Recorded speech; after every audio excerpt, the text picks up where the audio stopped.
ಪ್ರಧಾನಿ ನರೇಂದ್ರ ಮೋದಿ ಮಾತನಾಡ್ತಾರೆ. दृष्टि है,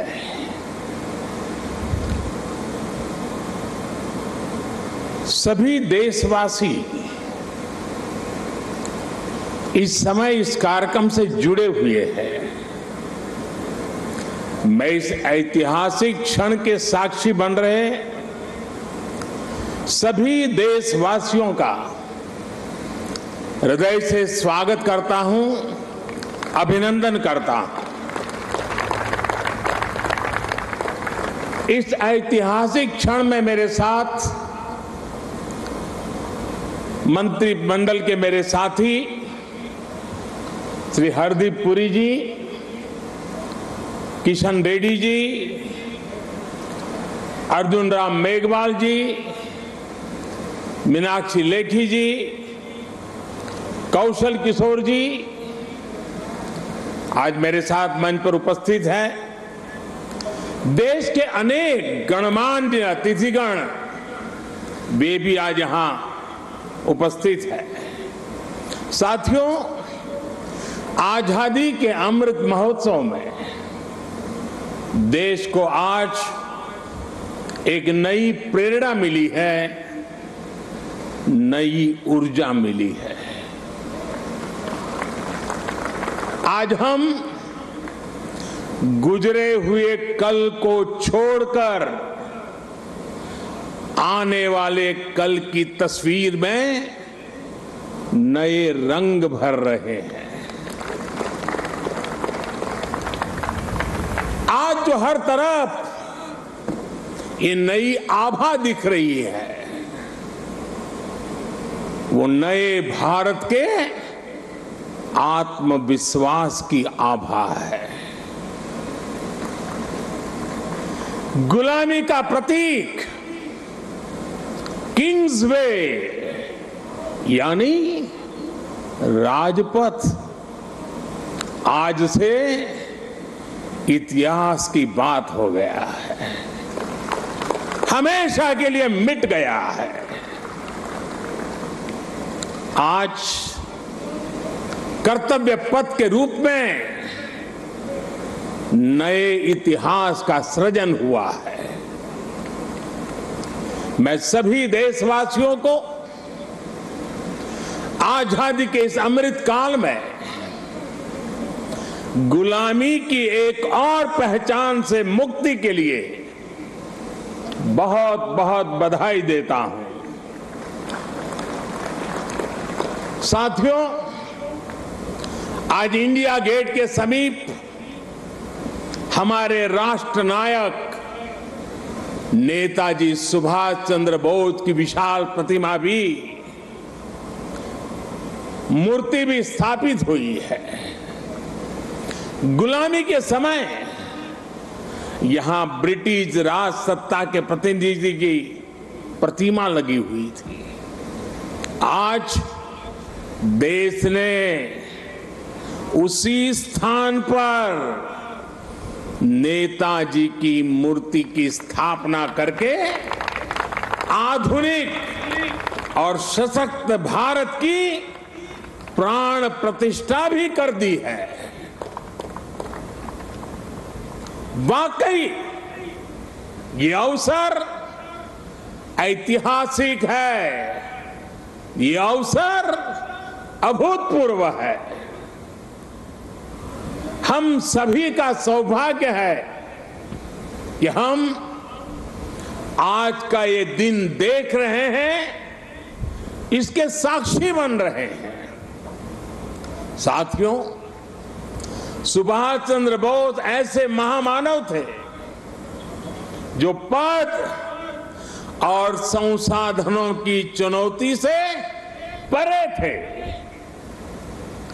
उनकी स्वीकार्यता ऐसी थी कि पूरा विश्व उन्हें नेता मानता था.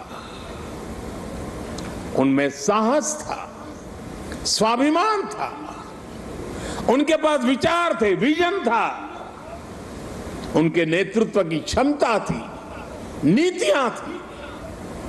नेताजी सुभाष कहा करते थे, भारत वो देश नहीं जो अपने गौरवमयी इतिहास को भुला दें।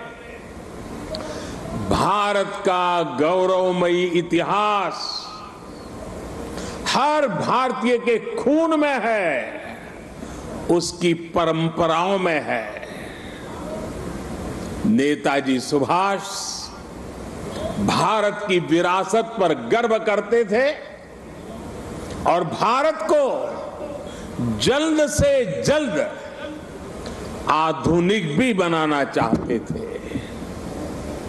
अगर आजादी के बाद हमारा भारत सुभाष बाबू की राह पर चला होता तो आज देश कितनी ऊंचाइयों पर होता। लेकिन दुर्भाग्य से आजादी के बाद हमारे इस महान नायक को भुला दिया गया।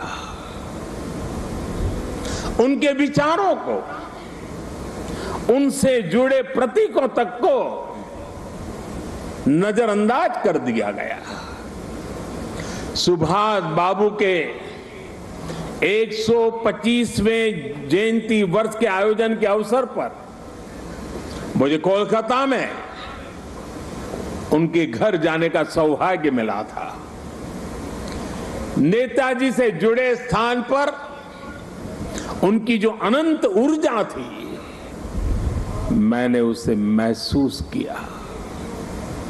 आज देश का प्रयास है कि नेताजी की वो ऊर्जा देश का पथ प्रदर्शन करे। कर्तव्य पथ पर नेताजी की प्रतिभा इसका माध्यम बनेगी।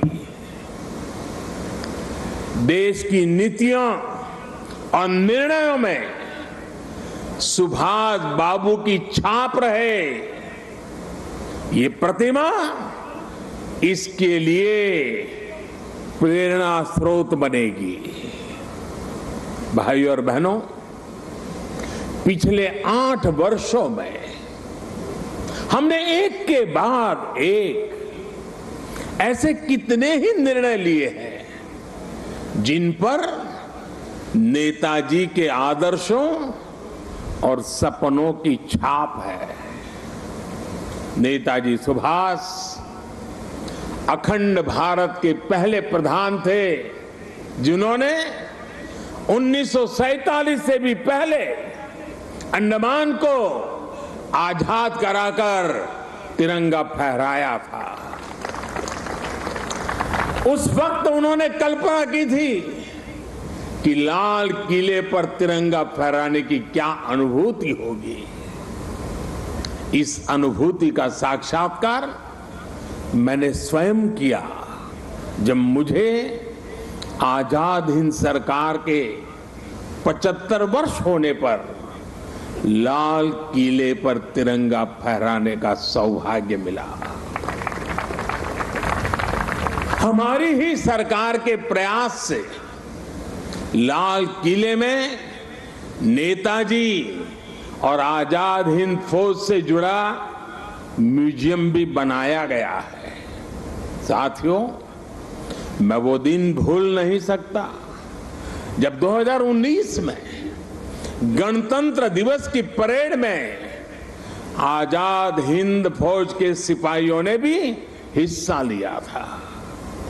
इस सम्मान का उन्हें दशकों से इंतजार था। अंडमान में जिस स्थान पर नेताजी ने तिरंगा फहराया था, मुझे वहां भी जाना था, जाने का अवसर मिला, तिरंगा फहराने का सौभाग्य मिला। वो क्षण हर देशवासी के लिए गर्व का क्षण था। भाई और बहनों, अंडमान के वो द्वीप जिसे नेताजी ने सबसे पहले आजादी दिलाई थी, वो भी कुछ समय पहले तक गुलामी की निशानियों को ढोने के लिए मजबूर थे। आजाद भारत में भी उन द्वीपों के नाम अंग्रेजी शासकों के नाम पर थे। हमने गुलामी की उन निशानियों को मिटाकर इन द्वीपों को नेताजी सुभाष से जोड़कर भारतीय नाम दिए, भारतीय पहचान दी। साथियों, आजादी के 75 वर्ष पूरे होने पर देश ने अपने लिए पंच प्राणों का विजन रखा है। इन पंच प्राणों में विकास के बड़े लक्ष्यों का संकल्प है, कर्तव्यों की प्रेरणा है, इसमें गुलामी की मानसिकता के त्याग का आह्वान है, अपनी विरासत पर गर्व का बोध है।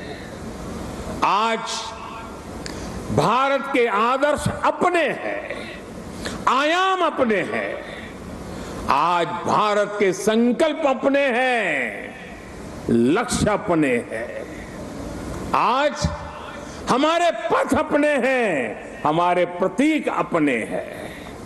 और साथियों, आज अगर राजपथ का अस्तित्व समाप्त होकर कर्तव्य पथ बना है, आज अगर जॉर्ज पंचम की मूर्ति के निशान को हटाकर नेताजी की मूर्ति लगी है, तो ये गुलामी की मानसिकता के परित्याग का पहला उदाहरण नहीं है। ये न शुरुआत है न अंत है। ये मन और मानस की आजादी का लक्ष्य हासिल करने तक निरंतर चलने वाली संकल्प यात्रा है।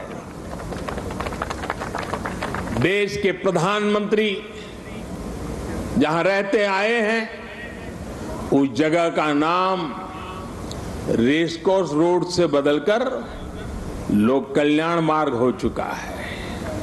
हमारे गणतंत्र दिवस समारोह में अब भारतीय वाद्य यंत्रों की भी गूंज सुनाई देती है। बीटिंग द रिट्रीट सेरेमनी में अब देशभक्ति से सरोबार गीतों को सुनकर हर भारतीय आनंद से भर जाता है।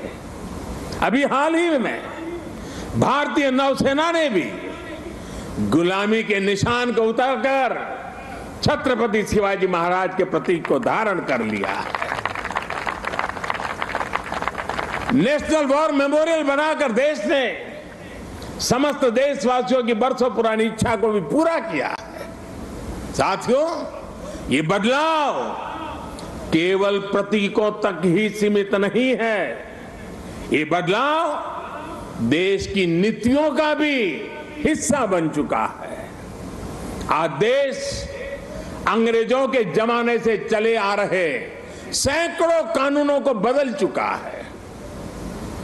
भारतीय बजट जो इतने दशकों से ब्रिटिश संसद के समय का अनुसरण कर रहा था, उसका समय और तारीख भी बदल गई है। राष्ट्रीय शिक्षा नीति के जरिए अब विदेशी भाषा की मजबूरी से भी देश के युवाओं को आजाद किया जा रहा है। यानी आज देश का विचार और देश का व्यवहार दोनों गुलामी की मानसिकता से मुक्त हो रहे हैं। ये मुक्ति हमें विकसित भारत के लक्ष्य तक लेकर के जाएगी। साथियों, महाकवि भरतियार ने भारत की महानता को लेकर तमिल भाषा में बहुत ही सुंदर कविता लिखी थी। इस कविता का शीर्षक है पारुकुलई नल्ल नाइंगल भारत नाड़। महाकवि भरतियार की ये कविता हर भारतीय को गर्व से भर देने वाली है। उनकी कविता का अर्थ है, हमारा देश भारत पूरे विश्व में सबसे महान है। ज्ञान में, अध्यात्म में, गरिमा में, अन्नदान में, संगीत में, शाश्वत कविताओं में हमारा देश भारत पूरे विश्व में सबसे महान है। वीरता में, सेनाओं के शौर्य में, करुणा में, दूसरों की सेवा में, जीवन के सत्य को खोजने में, वैज्ञानिक अनुसंधान में हमारा देश भारत पूरे विश्व में सबसे महान है। ये तमिल कवि भरतियार का, उनकी कविता का एक एक शब्द, एक एक भाव को अनुभव कीजिए। साथियों, गुलामी के उस कालखंड में ये पूरे विश्व को भारत की हुंकार थी। ये हमारे स्वतंत्र सेनानियों का आह्वान था। जिस भारत का वर्णन भरतियार ने अपनी कविता में किया है, हमें उस सर्वश्रेष्ठ भारत का निर्माण करके ही रहना है और इसका रास्ता इस कर्तव्य पथ से ही जाता है। साथियों, कर्तव्य पथ केवल ईंट पत्थरों का रास्ता भर नहीं है। ये भारत के लोकतांत्रिक अतीत और सर्वकालिक आदर्शों का जीवंत मार्ग है। यहां जब देश के लोग आएंगे, वो नेताजी की प्रतिमा, नेशनल वॉर मेमोरियल, ये सब उन्हें कितनी बड़ी प्रेरणा देंगे। उन्हें कर्तव्य बोध से ओतप्रोत करेंगे। इसी स्थान पर देश की सरकार काम कर रही है। आप कल्पना करिए, देश ने जिन्हें जनता की सेवा का दायित्व सौंपा हो, उन्हें राजपथ जनता का सेवक होने का एहसास कैसे कराता? अगर पथ ही राजपथ हो तो यात्रा लोकमुखी कैसे होगी? राजपथ ब्रिटिश राज के लिए था, जिनके लिए भारत के लोग गुलाम थे। राजपथ की भावना भी गुलामी का प्रतीक थी, उसकी संरचना भी गुलामी का प्रतीक थी। आज इसका आर्किटेक्चर भी बदला है और उसकी आत्मा भी बदली है। अब देश के सांसद, मंत्री, अधिकारी जब इस पथ से गुजरेंगे तो उन्हें कर्तव्य पथ से देश के प्रति कर्तव्यों का बोध होगा। उसके लिए नई ऊर्जा मिलेगी, प्रेरणा मिलेगी। नेशनल वॉर मेमोरियल से लेकर कर्तव्य पथ से होते हुए राष्ट्रपति भवन का ये पूरा क्षेत्र, उनमें नेशन फर्स्ट, राष्ट्र ही प्रथम, इस भावना का प्रवाह प्रतिपल संचारित होगा। साथियों, आज के इस अवसर पर मैं अपने उन श्रमिक साथियों का विशेष आभार व्यक्त करना चाहता हूं, जिन्होंने कर्तव्य पथ को केवल बनाया ही नहीं है, बल्कि अपने श्रम की पराकाष्ठा से देश को कर्तव्य पथ दिखाया भी है। मुझे अभी उन श्रमजीवियों से मुलाकात का भी अवसर मिला। उनसे बात करते समय मैं महसूस कर रहा था कि देश के गरीब, मजदूर और सामान्य मानवी के भीतर भारत का कितना भव्य सपना बसा हुआ है। अपना पसीना बहाते समय वो उसी सपने को सजीव कर देते हैं। और आज जब मैं इस अवसर पर मैं उन हर गरीब मजदूर को भी देश की तरफ से धन्यवाद करता हूं, उनका अभिनंदन करता हूं, जो देश के अभूतपूर्व विकास को ये हमारे श्रमिक भाई गति दे रहे हैं। और जब मैं आज इन श्रमिक भाई बहनों से मिला तो मैंने उनसे कहा है कि इस बार 26 जनवरी को जिन्होंने यहां पर काम किया है, जो श्रमिक भाई है, वो परिवार के साथ मेरे विशेष अतिथि रहेंगे 26 जनवरी के कार्यक्रम।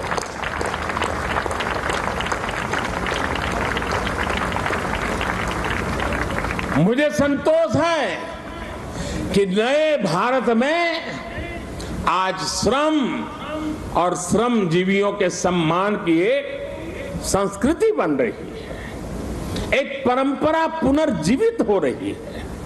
और साथियों, जब नीतियों में संवेदनशीलता आती है तो निर्णय भी उतने ही संवेदनशील होते चले जाते हैं। इसलिए देश अब अपनी श्रम शक्ति पर गर्व कर रहा है।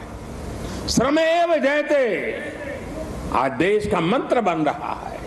इसलिए जब बनारस में, काशी में विश्वनाथ धाम के लोकार्पण का अलौकिक अवसर होता है तो श्रमजीवियों के सम्मान में भी पुष्प वर्षा होती है। जब प्रयागराज कुंभ का पवित्र पर्व होता है तो श्रमिक स्वच्छता कर्मियों का आभार व्यक्त किया जाता है।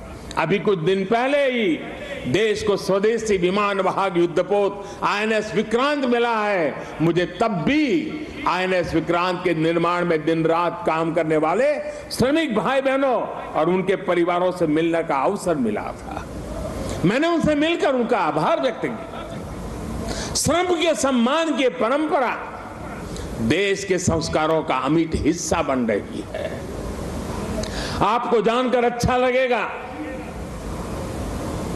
कि नई संसद के निर्माण के बाद उसमें काम करने वाले श्रमिकों को भी एक विशेष गैलरी में स्थान दिया जाएगा।